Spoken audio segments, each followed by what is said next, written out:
Okay, so we're going to look at some dealing with roots here.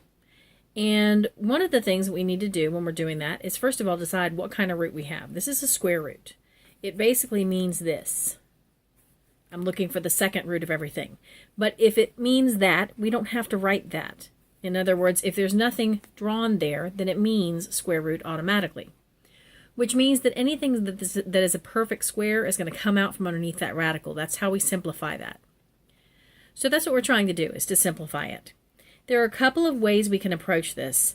One way is we can think about things that we know that are factors of what's underneath the radical that are perfect squares. In other words, pull out any perfect squares that we already know about. So for instance, I know that 50 is 25 times 2. 25 is a perfect square. It's the biggest perfect square that goes into 50, so that's why I chose it. 25 times 2, and then x cubed is x squared times another x. That's what x cubed is, x squared times x to the first. Remember, we add the exponents when we multiply like that. I don't actually have to write this 1. I just did it to point out to you that the 2 plus 1 here gives me the 3. And y is just y to the first, so I can't do anything with that. So basically all I'm doing is I'm looking for my perfect squares that are under here, and they're going to come out. And in the process of coming out, I'm taking the square root. The square root of 25 is 5. The square root of x squared is just x. Those are the only things that were perfect squares up under the radical, so those are the only things that come out. That leaves me with 2xy underneath, and that's my final answer. Another way to do that, rather than just thinking what are the perfect squares that go under here, or that are under here, is to break it down into all of the factors. Okay, so basically with numbers, the first thing I need to do is I need to think like a factor tree. A factor tree is when I say, well, 50 is 2 times 25, and 25 is 5 times 5. So the prime factorization of 50 is 2 times 5 times 5. So what I'm going to do is I'm going to rewrite this whole thing in what we call expanded form. So the 50 becomes 2 times 5 times 5. X to the third becomes x times x times x. And y is just y. Now if it's written this way, then a perfect square is basically something that I see twice. So if I see it twice, that means squared, so it comes out. So any pair that I have gets to come out, but it doesn't come out twice, it comes out once. So I get a 5 outside, and I get an x outside the radical. Anything that's not a pair stays under the radical. And again, I get the same answer that I got before. Okay, so let's try a new one like that. This one is also square root. There's nothing out here that tells me it's another root. So I'm looking for perfect squares that are factors of 20.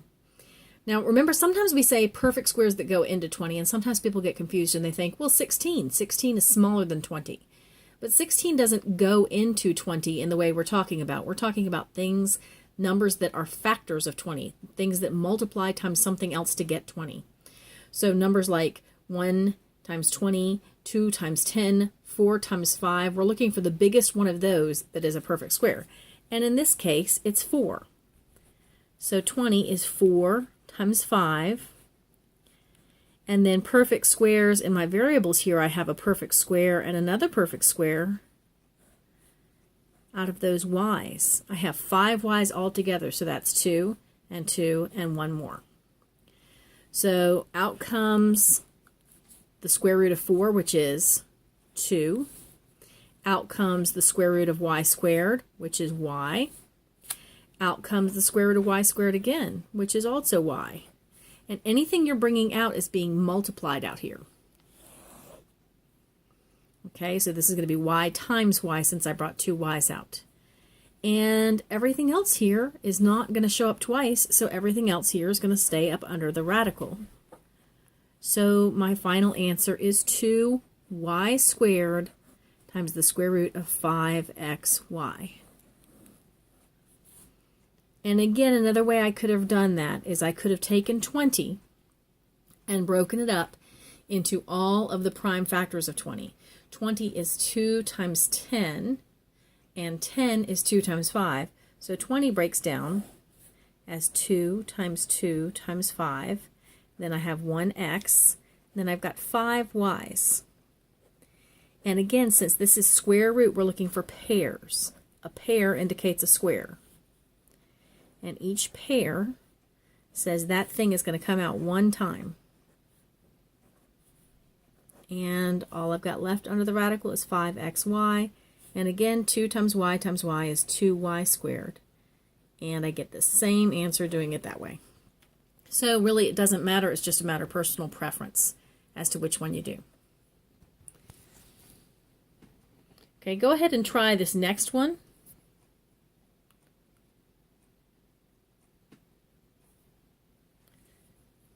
It has something different going on. See if you can think what to do with that.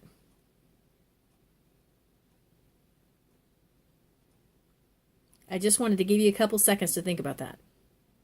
Basically, anytime we see a negative under the radical, once we know how to deal with this, we're going to want to take it out in the form of an I. This is like saying I have the square root of -1 times everything else that's up under there. And the square root of -1 we know is I. So basically, just taking out the negative as an I is one way I can get started and deal with that negative under the radical right away. Remember, it's not a negative outside. A negative under the radical doesn't have anything to do with the sign outside the radical. It just tells me that I have the -1 under the radical, and square root of -1 always equals I. So that's what we're doing here. Okay, now it's just like the rest of these, the two problems we've already done.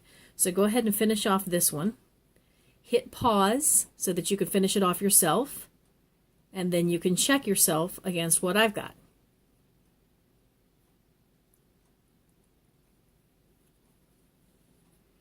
Okay, so my answer is going to be, let's see, I've got an I, and then I've got a 9 times a 2 for 18, and I've got x squared times x for x cubed, and y squared times y squared.